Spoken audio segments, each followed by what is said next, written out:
Jangan lupa subscribe.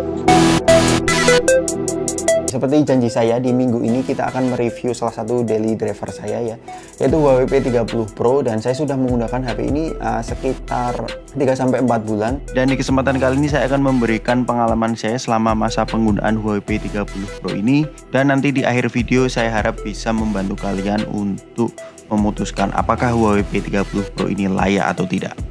Oke, tanpa basa-basi mari kita mulai dari hal yang paling basic, yaitu desainnya. Ya, menurut saya pribadi desain dari Huawei P30 Pro ini dengan diagonal layar 6,47 inci ini menurut saya sangat pas banget di tangan. Grippingnya enak, tidak terlalu lebar, karena model dari layar Huawei P30 Pro ini adalah memanjang, tidak melebar seperti handphone pada umumnya dengan diagonal yang sama. Dan salah satu hal yang paling saya suka di Huawei P30 Pro ini, jujur ini karena mungkin preferensi saya, yaitu curved display. Karena curved display yang ada di Huawei P30 Pro ini menurut saya tidak memberikan accidental touch yang berarti banget, dan resolusi layarnya Full HD display. Sayangnya belum 2K, tapi tidak masalah, dan sudah mendukung AMOLED juga, which is really good untuk kebutuhan multimedia. Jadi secara overall desain dari Huawei P30 Pro ini masih bisa catch up di 2020. Ya, yang kedua adalah software. Ini adalah salah satu topik yang menarik juga dibahas, khususnya di merek Huawei ini, karena setelah Huawei P30 Pro yaitu Mate 30 Pro dan Huawei P40 series, mereka sudah tidak bisa menggunakan GMS atau Google Play Service. Untungnya di Huawei P30 Pro ini adalah flagship terakhir dari Huawei yang masih menggunakan GMS atau Google Play Service ya. Jadi kalian tenang saja, Android-nya sudah terupdate di Android 10, which is good. Kesan dari MIUI 10 ini icon-iconnya enak banget di mata, tidak seperti MIUI 9 yang agak kaku, tetapi sekarang sudah ada perbaikan, dan kustomisasi di setting itu sudah bervariasi.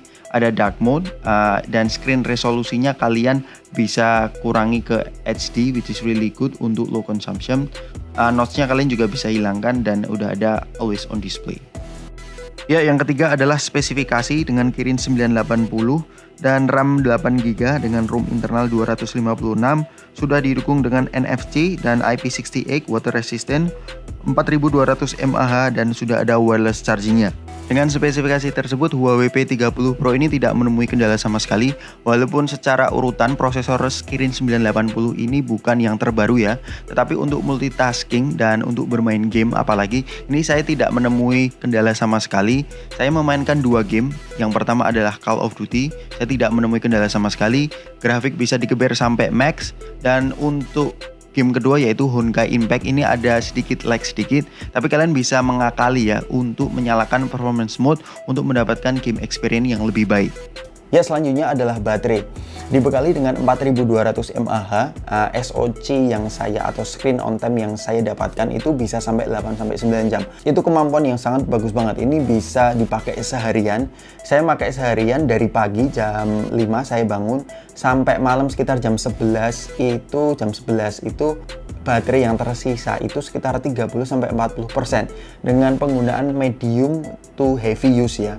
Jadi kalian jangan khawatir untuk baterainya. Jadi 4200 mAh di Huawei P30 Pro ini itu sangat bisa diandalkan. Dan tidak itu juga, ternyata di Huawei P30 Pro ini juga dibekali dengan charger bawaan yaitu 40 watt fast charging guys. Itu cepet banget sih. 1% sampai 100% itu biasanya saya kurang lebih 1 jam ya, dan itu cepat banget untuk baterai kapasitas 4200 mAh. Memang ada yang lebih cepat yaitu 65 watt dari Oppo yang sudah saya review di video sebelumnya, nanti linknya saya taruh di samping sini. Ya, saran saya untuk penggunaan teknologi fast charging di Huawei P30 Pro ini, saya rasa jangan sering-sering ya, karena memang back cover di bagian belakang itu cukup panas. Logikanya seperti ini, jika kalian membandingkan antara mobil Formula One dengan Avanza, ini hanya logika saya saja ya, kalian akan mendapatkan hasil yang berbeda, di mana Formula One ini lebih cepat tetapi bahan bakarnya boros. Sedangkan di Avanza, kalian akan mendapatkan bahan bakar yang lebih irit tetapi jalannya tidak secepat Formula One. Nah, itu langsung saya aplikasikan di baterai sebuah smartphone. Jadi saya lebih memilih wireless charging untuk menghemat baterai health-nya. Ya, sekarang kita masuk ke kameranya. Jadi kameranya ini saya sudah membuat video khusus membahas tentang kamera Huawei P30 Pro secara mendetail. Saya taruh cardnya di samping kiri sini, samping kiri. Kalau dari penonton ya samping kanan. Jadi untuk hasil kamera dari Huawei P30 Pro ini saya menggarisbawahi bahwa sebenarnya clarity-nya bagus. Clarity-nya itu detail banget. Saya senang dengan karakteristik warnanya, lebih cenderung ke cool dibandingkan dengan warm ya. Dan untuk natural color-nya itu kurang natural sedikit, dan itu berefek di skin tone jika saya memotret orang ya. Jadi skin tone-nya itu lebih pucat sedikit. Bahasa positifnya ya agak lebih putih lah ya. Jadi bagi kalian yang hitam kayak saya itu kayaknya pakai Huawei P30 Pro itu lebih menolong sih. Jadi menurut saya skin tone-nya kurang natural. Dan untuk ini ya, untuk potretnya itu juga bagus banget. Cutting edge-nya itu juga cukup on point juga, saya suka banget. Dan berikut adalah hasil dari video Huawei P30 Pro, kalian bisa menilai sendiri.